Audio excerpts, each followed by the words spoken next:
Good evening, you're watching the Reporter's Diary on the Eco of India's digital platforms. And before we move ahead with updates about regions, let me share with you the important points which are making news this evening. The Election Commission today ordered immediate removal of the District Magistrate and the Superintendent of Police of Munger over violence during immersion of Durga idol on Tuesday that led to death of one person and injury to many. The Commission has also ordered an inquiry into the incident by Magad Divisional Commissioner and has said that the probe has to be completed within a week. The Supreme Court today extended till December 31st the deadline for implementation of its judgment on granting permanent commission to women SSC officers in the Indian Navy. The Apex Court had in March maintaining that women and men officers should be treated equally, cleared permanent commission for women in the Navy and asked the centre to complete the modalities within 3 months.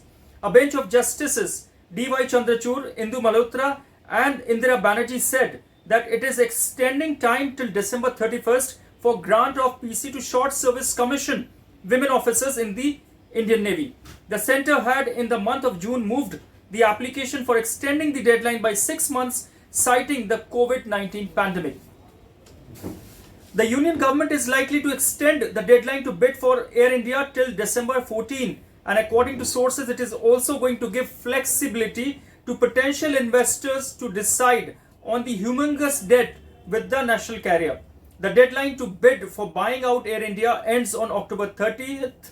The flexibility to potential investors on the quantum of the rupees 60,074 crore debt that they want to absorb will replace the current condition of the buyer taking over more than a third of the debt and transferring the rest to a special purpose vehicle.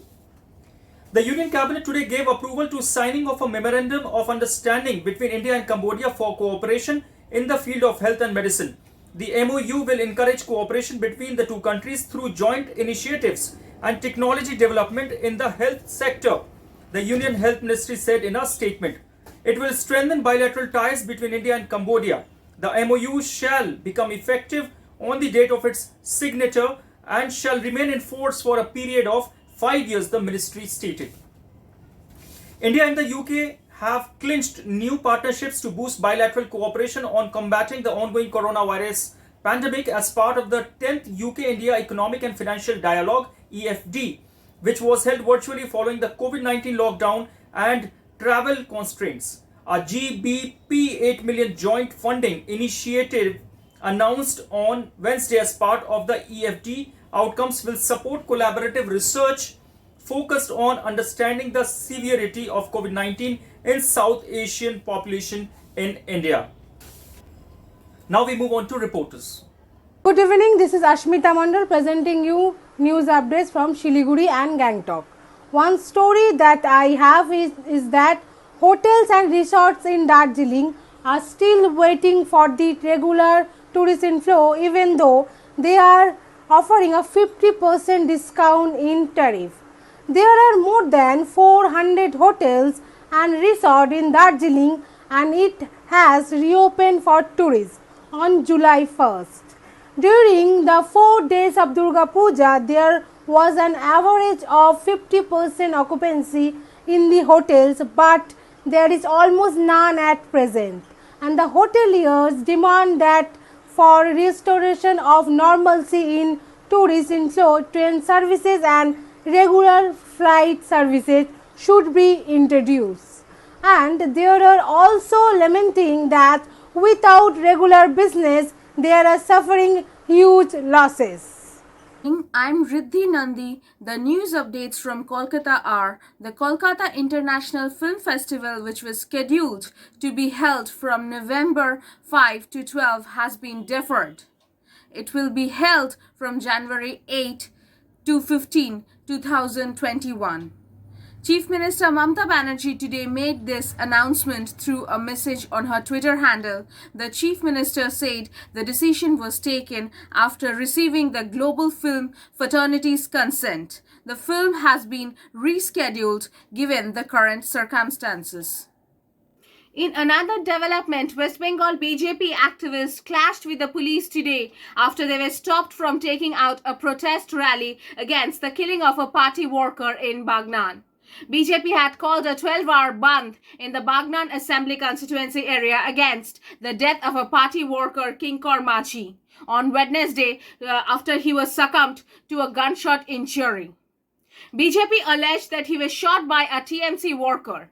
BJP Yuva Morcha State President Shaumitra Khan said, "Our party worker was killed, but we are not being allowed to take out a rally, and our activists have been beaten up by the police and arrested while the TMC leadership were allowed to take out a rally today." However, local TMC leadership claimed that the miscreants had shot Machi due to a family dispute and accused the BJP of trying to politicize the issue. Good evening, I am Razia Begum from Port Blair with the news of Andaman and Nicobar Islands. The Port Blair Municipal Council has seized 374 kgs of banned single-use plastic and rupees 26,400 as a fine have been imposed on various establishments. The council observed that post-COVID-19, most shops and establishments, including street vendors, coconut sellers, are using the banned plastic and straws and carry bags. Now the PBMC appealed to the shops and establishments not to use single-use plastic items such as carry bags and straws and urge general public to cooperate towards making the city plastic free zone. The another news is the Member of Parliament Kuldeep Rai Sharma and Kuldeep Rai Sharma of Congress and the BJP core committee member and ex-president Vishal Jolly have been urged the Lieutenant Governor to waive the amount of 500 rupees of rapid antigen test amount of 500 rupees because the inter-island people are the mostly affected people. The MP in his letter said that in his visit to Nicobar and northern middle Andaman, the students, the residents of these areas, the farmers, they were urging to waive this rapid antigen test because whenever they are coming to Port Blair, they have to pay 500 rupees for to and fro, means 1,000 rupees. And after lockdown in the month of March, since the month of March, the private workers are the mostly affected and they don't have much income,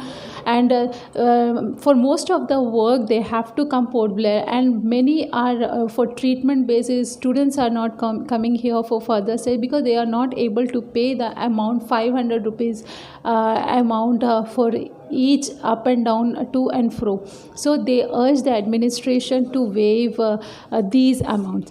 And the last one is Miladun Nabi will be celebrated in these islands on 31st of October based on the sighting of moon.